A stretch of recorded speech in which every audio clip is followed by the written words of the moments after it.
Welcome. Let's kindle the flame, shall we? You may be here now because you feel that there is more to life. You may have experienced that there is more to life and you want to fill your life with it. You want to fall in love deeply, completely with your life, all of it. All of it means whatever turn your life takes, you are able to experience it fully and to enjoy that experience. That centering in joyfulness so deep that it doesn't matter whether it's good or bad or important or unimportant or pleasurable or painful. Can you stay centered there? Is that even possible? Well, you may believe it or not, but you have experienced that many times, I'm sure, because we all had these experiences where our external world isn't quite lining up with us, but we're still going in this happy state inside of ourselves. We might even find joyfulness within an activity that would normally be seen as painful, right? So we all have that power within, and knowing that we have that power to bring ourselves to that deeper state of joyfulness. One may ask, why aren't we feeling it now? What is in the way? And how might I go about bringing myself to that state, kindling my flame of joyfulness, of aliveness, of my life force? So I will give you one answer to both today. It will not be a complete answer. I will just begin looking at the threads, and I will begin with the first question: why aren't we feeling it now? Because I feel that if we don't understand that, really understand that, then it doesn't really matter what beautiful high experiences we have, because we will still fall back into that state of illusion. Now, the reason for that, my answer to the first question, has only become simpler the longer I've been on this journey. We are holding ourselves back from love because it feels unsafe. So it might actually be because you are unsafe. But more often than not, if you're watching this, then you're already on an awakening path, already on the healing part of your journey. And healing doesn't happen when you are unsafe generally. So more often than not, what keeps us from accessing love, from giving ourselves to love, from letting love in, is that deep, vague feeling of unsafety. We are afraid to be seen, to show ourselves naked with all of who we are, all of our experience in the present moment. We're afraid of what we might find, afraid of what that might mean about us, afraid if we might not be able to hold it. Now, it may upturn our worldview, our self-image, but don't be hard on yourself for having fear. Okay, I want you to imagine a little child that is afraid. If we really cared about that child, we wouldn't berate them for being afraid. We would hold them with unconditionality, unconditional love to the greatest of our ability until they calm down and feel safe. So love exists in relationship, but it begins with relationship to you. If you are completely transparent, meaning you are completely accepting and embracing all aspects of your experience, of your life, then there would be nothing standing in the way for you to experience bliss right now. It is those parts of you that are afraid to see and are afraid to be seen that limit and blur your vision of what life is, of what love is. And even if you have that all-encompassing experience of unconditional love, those are the parts that will cause you to forget once the experience is over, because you keep neglecting them, because your love is conditional. It's all you know. And in that conditionality, you are resisting life. You are resisting your life force. That's why your Kundalini is not active right now.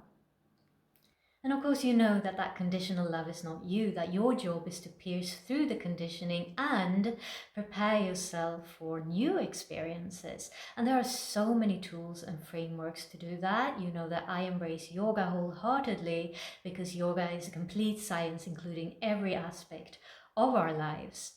And in yoga, we have these two pillars of abhyasa and vairagya. So abhyasa means effort or discipline. Discipline here does not mean the over-controlling, micromanaging kind. It's just doing what needs to be done, even if it's uncomfortable. And vairagya is surrender. So these two pillars of effort and surrender are vital in any kind of awakening, whatever you call your spiritual endeavor. These two are what paves your path. And so this is a beautiful structure, a beautiful system, and I feel that's something that is often, not always, but often missing in the world of yogis, is this soft, feminine energy of self-compassion. So, alongside all of that grinding to overcome or reduce our conditioning, alongside all of that striving towards the light, to make the practice complete, full, wholesome, we need something to balance that. We need to learn to embrace the darkness, embrace that gentleness, that motherly love that can hold it all with unconditional love as a mother would hold her child. So from my experience working with trauma and with deep karmic release with people, I can see how this gentleness is crucial, because what stands in the way between us and our joyfulness is these memories of fear stored in our body, and these memories really do act like inner children. They seem like they're sabotaging our happiness, but really they just want our love, our attention. And to bring these parts on board with our overall goal of joyfulness, we need to let them know that they are invited, that they are welcome as they are. They do not need to change. Only then will they feel safe enough with you, trust you enough to step forward from the darkness of unconscious completely and fully into the light of your conscious awareness. And so you do that by respecting anything and everything coming up for you, by befriending your thoughts, your emotions, your bodily sensations, and just being that unconditional witness, that unconditional mother to your inner children as a real mother would to her children, accepting all of it. And because the memory of unsafety is programmed into your body, you really do need to begin with the basics to teach your body in every moment that all sensations you feel are okay. You are a safe container to feel all of it. And stay humble, because you don't know the extent to which you have numbed yourself to sensations because you're not feeling it. But it is there to be reintegrated. And once you do feel safe to feel all of the sensations in your body, then you will feel ready to move on to the next step, which is being a safe space for your emotions.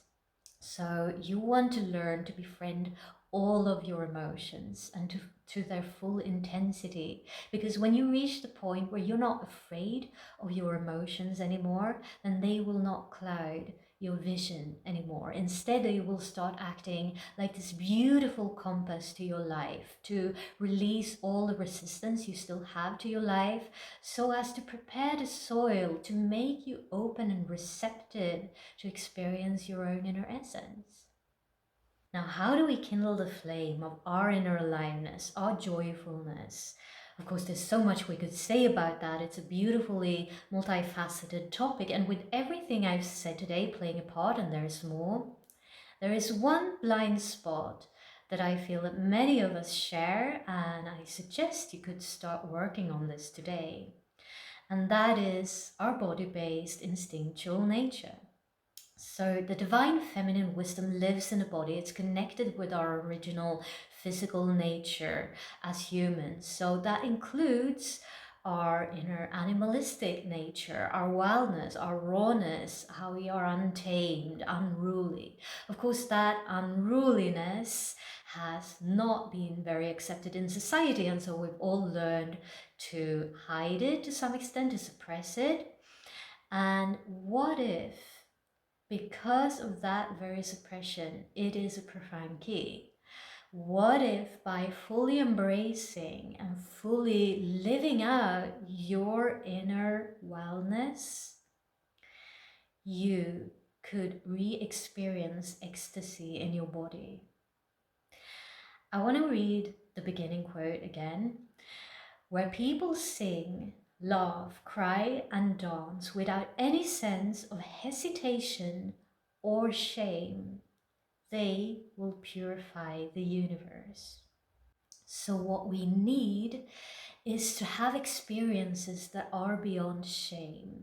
And that, of course, begins with learning to befriend, to be with the feelings of shame or the experience of shame in the body, to learn to not resist that, to learn to love ourselves fully as we experience that, so that we can release the fear we have around feeling shame in the first place.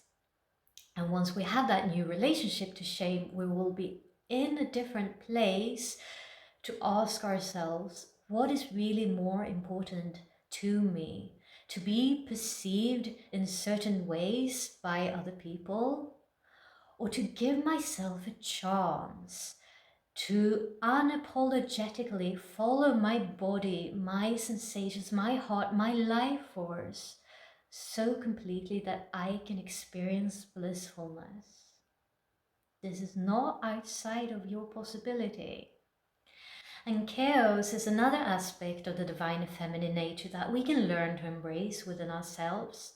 So in any awakening, maybe Kundalini awakening especially, we are faced with being out of control. We're faced with a universe that seems out of control. And so chaos becomes our teacher. And the more we learn to surrender to this teacher, the more we become able to see the inherent intelligence, the inherent beauty in this creative chaos that we call life. And so when we learn to embrace that within ourselves, we're also connected to our inner power to create in a flow that is in alignment with this larger intelligence that we call life. So I will offer you one more bold question. What if you could kindle the flame simply by becoming untamed, by becoming the chaos?